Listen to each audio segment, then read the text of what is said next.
Welcome to The Perfect Business. I'm your host, Jason Grant, and today is day 23. I think it's day 23. Holy shit. What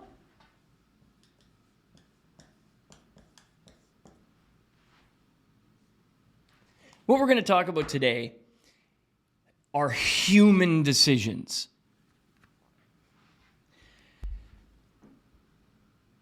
Last time I spoke about automatic technologies. I don't like to say automation because I think the word is just, it sounds too commercial, too industrial, right? So automatic technologies are softwares mimicking human behavior where you don't need to do something at a certain time because it will.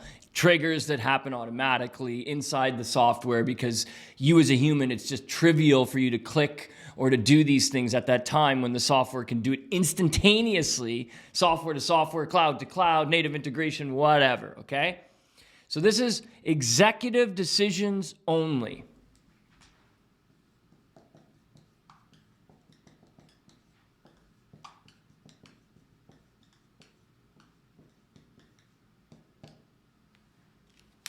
Ta-da! We're here. There will be two types of human decisions inside the perfect business. Those that require empathy, right? Those that are not something that the software can determine on its own without a human, right?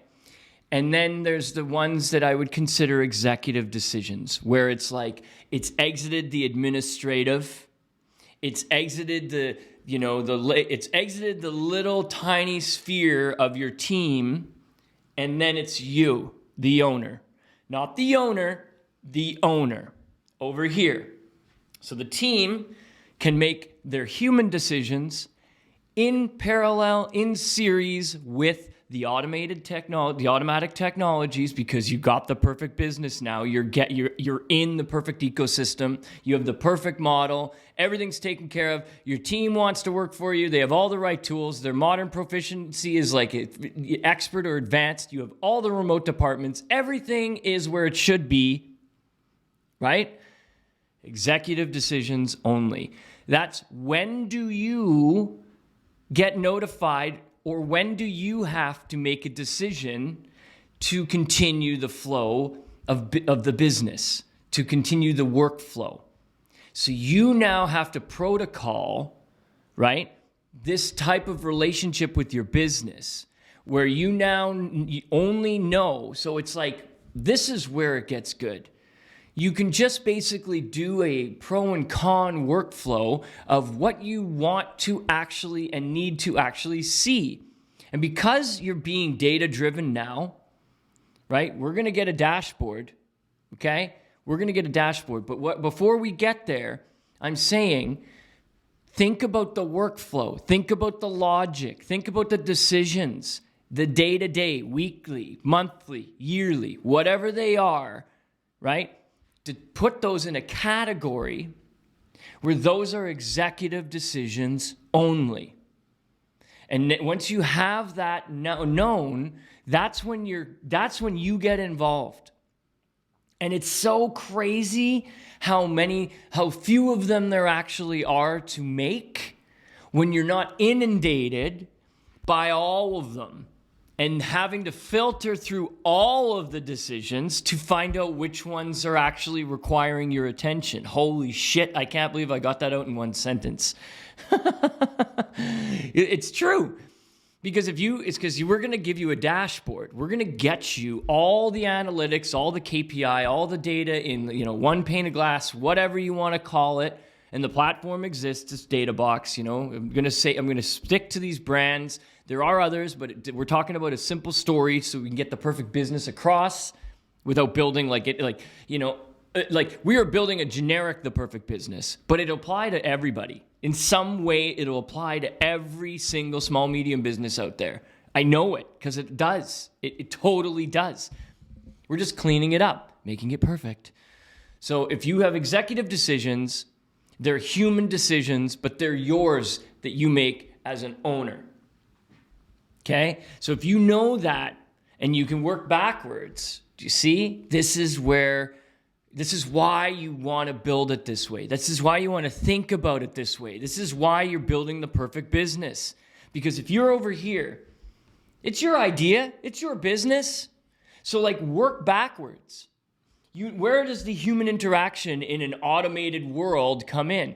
Executive decisions, financial decisions, decisions that you know you want to be part of or make, that like the team can't and shouldn't make without you.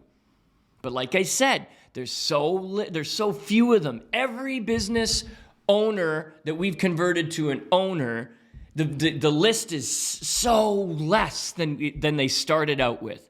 They started out with being an operator-owner, an owner-operator, which means they're wearing 30 hats, they're on call all the time, you're on call all the time, and you're on the tools and you don't know how to get off. You don't look at it like business. You look at it as something you're connected to forever, right? Like something you're operationally connected to forever. Wrong way to look at it. Maybe I'm not talking to you right now. Maybe I'm not. I'm building the perfect business for you. So if that's not what you want, don't listen to me. Literally. So what I'm saying is when you go through that process, you start to notice, okay, so these are human decisions because I have all these automated technologies taking care of stuff. I've had to change some of the roles of my team members. Maybe I've leaned out. Maybe now I only have 5 instead of 10 people that, but I will scale and maybe we'll have 10 again. I'm just saying this is business, right? Like I can't get into that HR conversation because, listen, man, it's business. So like if you were unnecessarily adding people's bandwidth because you were busy and you didn't have an optimized system and you didn't have all the automated technologies turned on and it goes on and on and on. It's just like a Russian nesting doll. You just go all the way down until it's like you're trying to clean it up from the core outward.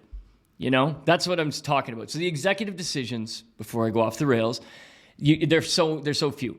And then therefore the protocol that you have instituted for your team to communicate, what I said, like check first, ask second type of thing.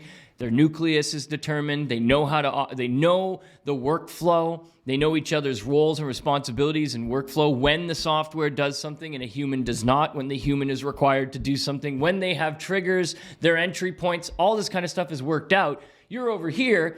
That might be only like 15 minutes of your time a day to make executive decisions. And by the way, maybe it won't be urgent. Maybe it's just within a 24-hour window that you have to look at the dashboard. You have a reminder, for God's sakes. Like you can have a reminder. We can set it up so that you have something come remind you or just inject into your calendar, have an executive calendar that says, go do this now for 15 minutes. And you're like, oh, it could be an SMS reminder to your private number, whatever you want on your second phone, first phone, whatever. And now you just go look at the dashboard, respond to the team. That's it. Done. You have the data, it's right there in your face, and you could make a decision without asking anybody because it's all been sussed digitally. Some of it may be inputted by the team, but the majority will be all just like automated real-time dashboard information for you so that your business intelligence is like, you've never been here before. You've never been here before. I guarantee you a lot of people listening to this podcast are not here, not there, not here. Wherever this place I'm talking about is a fantasy, which it doesn't have to be. Because remember, what I'm getting at is when it's digital and it's all digital, we're just grabbing all of the cables and plugging them into a dashboard platform that's already been built. We could talk about API. I didn't want to go there. Or maybe I will spend a little bit of time talking about that in one of these days. But, that's another avenue. If there's something that's square peg, round hole, it can be made to work somehow, but in a clean way, a clean API relationship. So that's another reason why you select only certain SaaS platforms, because you don't want to be on the wrong side of the tracks, is what I'm saying.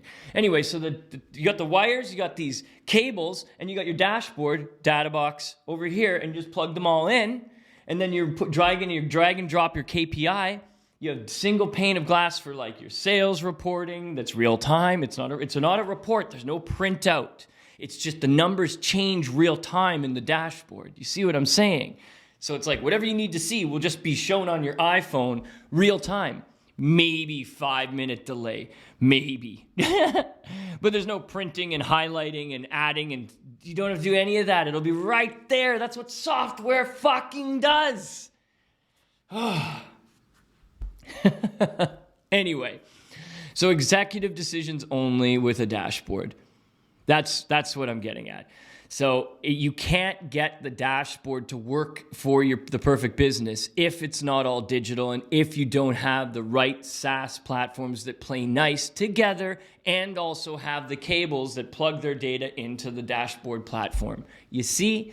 So when you think about this from high level, when they always say high level, when you think about this, that's why a lot of these decisions in these 30 days that I'm going to get out there are really important.